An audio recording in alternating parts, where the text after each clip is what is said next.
গ্রামের নাম রামচন্দ্রপুর। চারদিকে সবুজ ধানক্ষেত, মাঝখানে এক পুরনো জমিদার বাড়ি, লোকমুখে যেটা কালো বাড়ি নামে পরিচিত। বহু বছর আগে সেই বাড়ির মালিক ছিলেন জমিদার রুদ্রনারায়ণ।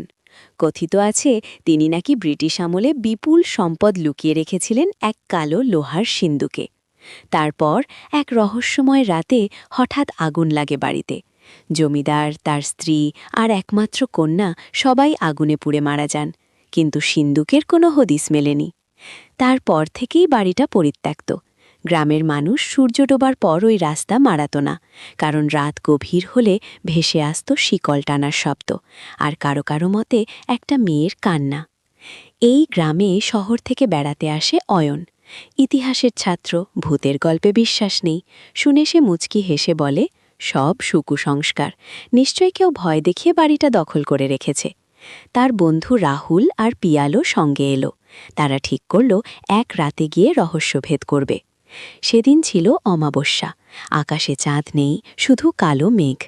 তিনজন টর্চ হাতে জমিদার বাড়ির সামনে পৌঁছাল। বিশাল ফটকটা আধখোলা, হালকা ঠেলে দিতেই কর্কর শব্দে খুলে গেল। ভেতরে ঢুকতেই গায়ে কাঁটা দিল পিয়ালের। দেয়ালের রং খসে পড়েছে, ছাদের কাঠ ভাঙা, আর বাতাসে একটা পোড়া গন্ধ। হঠাৎ দূরে কোথাও ধাতব শব্দ, যেন শিকল টানছে কেউ। রাহুল ফিসফিস করে বলল, শুনলি? অয়ন বলল, ইঁদুর হবে। তারা বাড়ির ভেতরে এগোল। মাঝখানে বড় উঠোন, উঠোনের একপাশে একটা ঘর, দরজায় তালা নেই। তারা ঢুকতেই টর্চের আলো পড়ে মেঝেতে, একটা কালো দাগ, যেন আগুনের চিহ্ন। হঠাৎ পেছন থেকে দরজা থপ করে বন্ধ হয়ে গেল। পিয়াল চিৎকার করে উঠল, কে?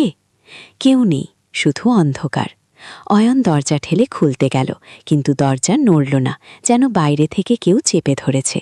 ঠিক তখনই তারা শুনতে পেল মৃদু কান্নার শব্দ, মেয়ের গলা, খুব করুণ, খুব কাছে।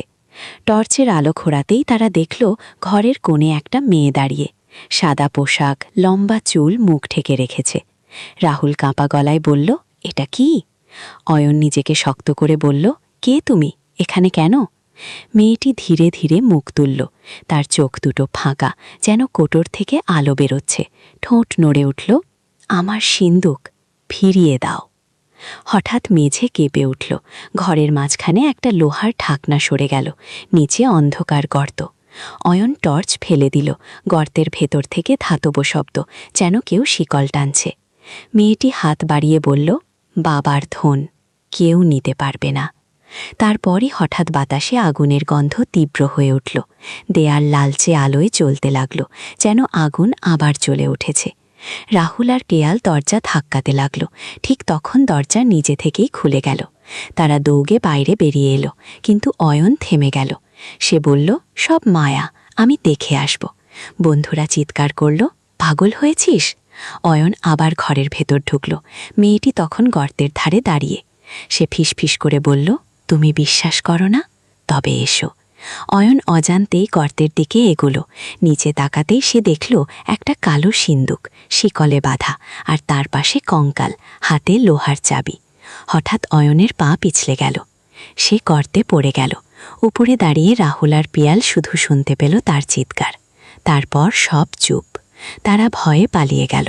পরদিন সকালে গ্রামের লোকজন গিয়ে দেখে জমিদার বাড়ির উঠোনে গর্ত নেই, আগের মতোই ভাঙাচোরা। অয়নের কোনো চিহ্নও নেই। কিন্তু সেই রাতের পর থেকে নতুন একটা শব্দ শোনা যায়।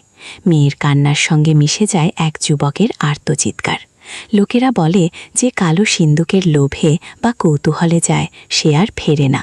জমিদারের কন্যার আত্মা আজও পাহারা দেয় তার বাবার ধন। আর অয়ন? কেউ কেউ দাবি করে অমাবস্যার রাতে বাড়ির ভেতর এক ছেলের ছায়া দেখা যায়। সে নাকি বারবার বলে, সব মিথ্যে নয়, বিশ্বাস করো। রামচন্দ্রপুরের মানুষ আজও সন্ধ্যা নামলেই দরজা জানালা বন্ধ করে দেয়, কারণ তারা জানে কালো সিন্দুক এখনও আছে, আর তার অভিশাপও।